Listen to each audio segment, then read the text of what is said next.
அபகரிப்பதை பாவமாக கருதக்கூடியவர்கள், விபச்சாரத்தை பாவமாக கருதக்கூடியவர்கள், ஒருவருடைய சொத்தை அபகரிப்பதை பாவமாக கருதக்கூடியவர்கள், ஒருவரை ஏமாற்றுபவர்கள் பாவமாக கருதக்கூடியவர்கள். இதை விட பெரிய பாவம் உண்டா நம்முடைய கணக்கு? ஒருவர் கொலை செய்கிறார் என்றால் அவரை உங்கள் ஊரில் ஏற்றுக்கொள்வீர்களா? உங்களுடைய ஜமாஅத் ஏற்றுக்கொள்ளுமாறு. ஒரு விபச்சாரம் செய்கிறார் என்றால் அவர்களை அந்த ஊர் ஏற்றுக்கொள்ளுமா? அவரை கண்ணியமான பார்வையில் மனைவி பார்ப்பார்களா, கணவன் பார்ப்பாரா, பிள்ளைகள் பார்ப்பார்களா, குடும்பத்தார்கள் பார்ப்பார்களா, உறவினர்கள் பார்ப்பார்களா, ஊர்வாசிகள் பார்ப்பார்களா? கொலை செய்பவனை, திருடுபவனை, விபச்சாரம் செய்பவனை இந்த முஸ்லிம் சமூகம் பாவமாக பார்க்கிறது. ஆனால் கொலையை விட, விபச்சாரத்தை விட ரசூலுல்லாஹி ஸல்லல்லாஹு அலைஹி வஸல்லம் சொன்னார்கள், திர்ஹமுன் ரிபன், ஒரு திர்ஹம் அல்லது ஒரு ரூபாய் வட்டியை சாப்பிடுவது, யக்குலுஹு ரஜுலு வஹுவ யஅலம். இந்த தலைப்புக்கு இந்த ஹதீஸ் தவிர ஒரு ஹதீஸே தேவையில்லை, முஸ்னா இறங்கிடலாம். ஹதீஸை மட்டும் காது கொடுத்து கேளுங்க. ஒரு திர்ஹம், எத்தனை திர்ஹம்?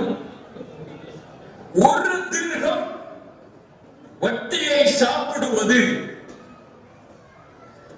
அது ஹராம் என்று தெரிந்தும், வட்டி என்று தெரிந்தும், அல்லாஹ்வால் தடுக்கப்பட்ட செல்வம் தான் என்று தெரிந்தும் அவன் அந்த வட்டியை சாப்பிட்டால் அல்லாஹ்வுடைய தூதர் சொன்னார்கள், அஷத்து மின் சித்தத்தி வ ஸலாதீன ஸன்யா, 36 முறை அவன் விபச்சாரம் செய்யக்கூடிய குற்றத்தை விட அது கொடியது. இன்னும் முடியல. ரசூலுல்லாஹி ஸல்லல்லாஹு அலைஹி வஸல்லம் சொன்னார்கள், அர்-ரிபா 73 பாபன், வட்டிக்கு 73 வாசல்கள் உண்டு. எத்தனை வாசல்கள்?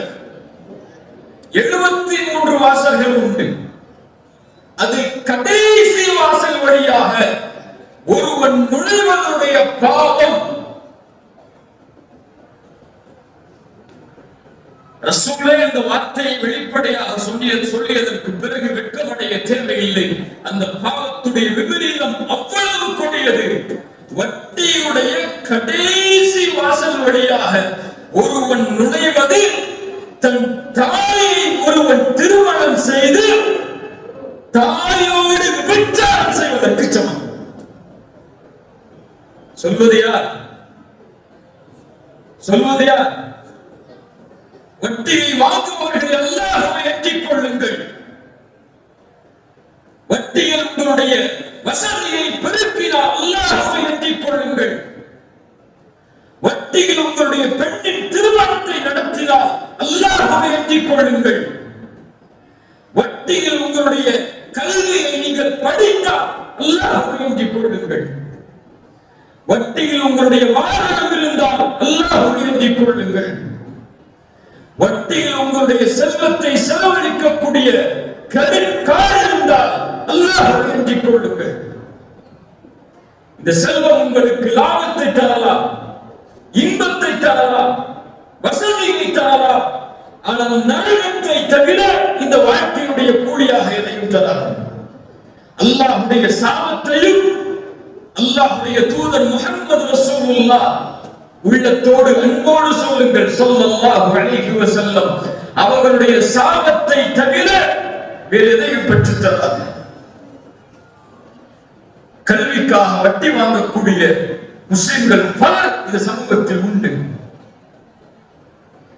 தன் பெண்ணின் திருமணத்திற்காக வட்டி வாங்கக்கூடிய முஸ்லிம் பெற்றோர்கள் சமூகத்தில் உண்டு. தன் அன்றாட தேவைக்காக வட்டி வாங்கக்கூடிய முஸ்லிம் ஏழைகளும் சமூகத்தில் உண்டு. தன் வசதிக்காக, தன்னுடைய வீட்டிற்காக, தன்னுடைய சொந்த வீடு அமைய வேண்டும் என்பதற்காக, தன் வாகனம் சொகுசாக இருக்க வேண்டும் என்பதற்காக தன் வியாபாரம் இன்னும் கோடிகளில் புரள வேண்டும் என்பதற்காக வட்டி வாங்கக்கூடியவர்கள் எல்லாம் ஒதுக்கி விடுங்கள், ஒதுக்கி விடுங்கள். ஆனால் தன் தேவைக்காக, தன் அன்றாட வசதிக்காக, தன் நிலையை முன்னேறுவதற்காக அல்லது 3 வேளை உணவுக்காக தன் உடலை ஹலாலான முறையில் செலவழிப்பதற்காக வட்டியில் செல்லக்கூடிய முஸ்லிம் ஏழைகள் இந்த சமூகத்தில் பலர். அவங்க அந்த காசை வாங்கினாதான் தன் பிள்ளைக்கு சாப்பாடு, அவங்க காசை வாங்கினாதான் தன் பிள்ளை ஏதாவது படிக்க முடியும். தன்னுடைய அன்றாட வீட்டுடைய வசதிகள் அப்போதுதான் அமையும் என்ற நிலைக்காக இந்த சமூகத்திலே பல முஸ்லிம் ஏழைகள் வட்டி வாங்குகிறார்கள். குற்றம்தான், பாவம் தான். ஆனால் இவர்களை விட குற்றவாளிகள் யார் தெரியுமா? இவர்களை விட பாவிகள் யார் தெரியுமா? அல்லாஹ்விடத்தில் செல்வம் கொடுக்கப்பட்டு, வசதி கொடுக்கப்பட்டு, சதக்கா செய்வதற்கு முழுவதும் தகுதி இருந்து, ஜக்காத்தை கொடுப்பதற்கு முழுவதும் தகுதி இருந்து, கோடிகளில் தன் வீட்டை அமைத்துக் கொண்டு 7-8 வாகனங்களை வீண் விரயமாக வைத்துக் கொண்டு, இல்லாத வீட்டிற்கு பூட்டு போட்டு வெளிநாட்டிலே தங்குவதற்காக வீடுகளை அமைத்து அலங்கரித்து சொகுசான வாழ்வில் அமைய வேண்டும் என்பதற்காக தலைமுறைக்கும் சொத்தை சேர்த்து வைத்து சதக்கா என்று போனால் 100 ரூபாயை 500 ரூபாயை பிச்சையாக போடக்கூடிய முஸ்லிம் செல்வந்தவர்கள் பலர் இந்த குற்றத்திற்கு காரணம். முஸ்லிம் ஊர்களில் முஸ்லிம் செல்வந்தவர்கள் முறையான ஜக்காத்தை கொடுத்தால், முறையான சதக்காவை கொடுத்தால், வட்டி என்ற சூழல் இந்த சமூகத்திற்கு தேவையில்லை. அவ்வளவு கோடிகள் புரள்கிறது முஸ்லிம்களுடைய கரத்தில், அவ்வளவு செல்வங்கள் புரள்கிறது முஸ்லிம்களுடைய கரத்தில், அவ்வளவு வசதியோடும் வாய்ப்புகளோடும் முஸ்லிம் செல்வந்தவர்கள் வாழ்ந்து கொண்டிருக்கிறார்கள். அவருடைய வாழ்க்கை அதை காட்டுகிறது.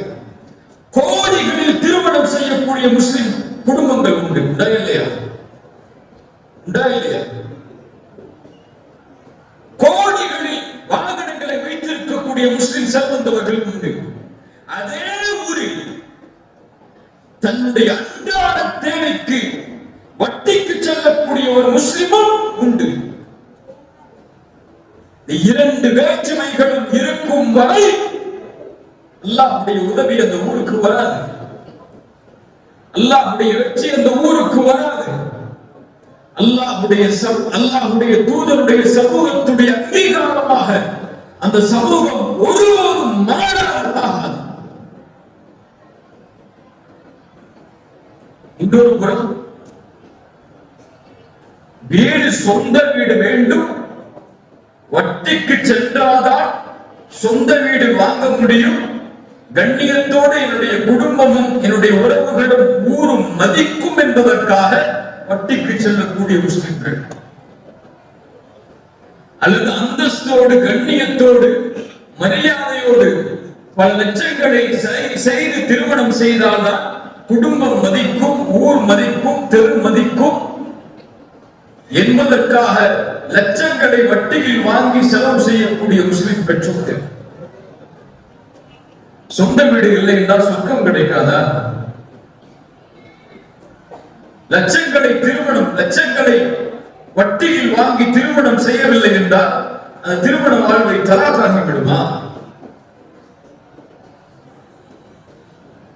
அல்லாஹ்வுடைய மார்க்கம் இதையெல்லாம் தடை செய்திருக்கிறது என்று தெரிந்தும் இன்னும் ஏராளமான முறையில் இந்த பாவத்தில் நுழையக்கூடிய பலர் சமூகத்தில் உண்டு.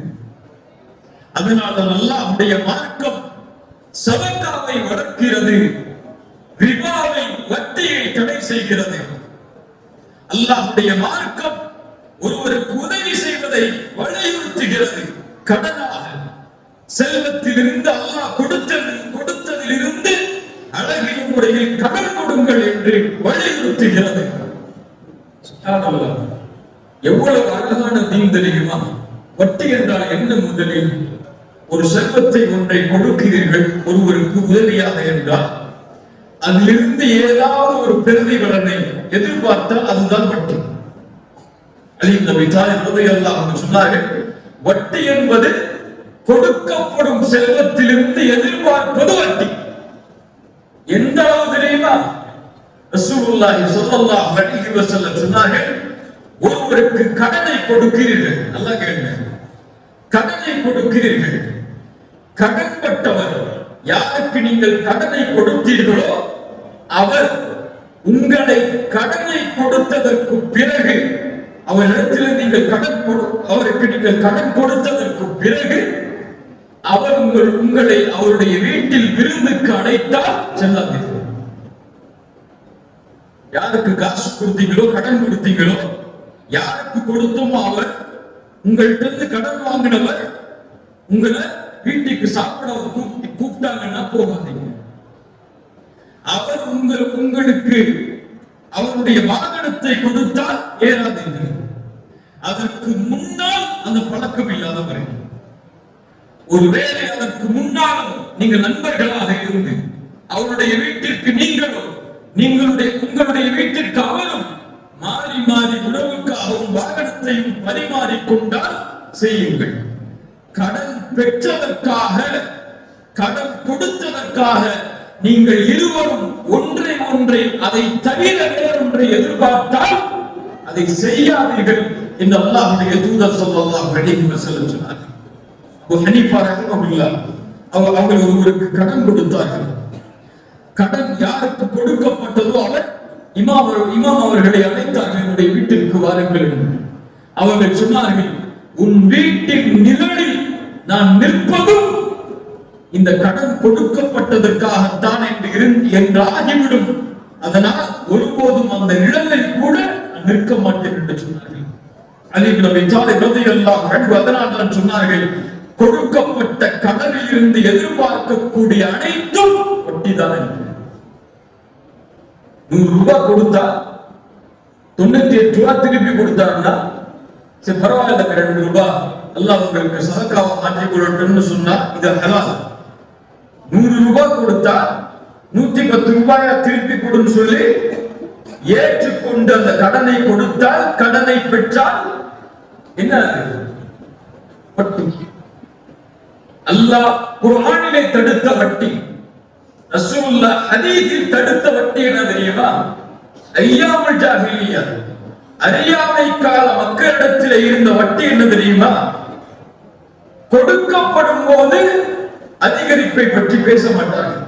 ஒரு கடனை பெறுகிறீர்கள் என்றால் ஐயாமுல் ஜாஹிலிய்யாவில் கடன் கொடுக்கப்பட்டால் இந்த தேதிக்குள் நீ கொடுத்து விட்டால் திருப்பி கொடுக்கும் போது எதையும் அதிகரித்து கொடுக்க வேண்டாம்.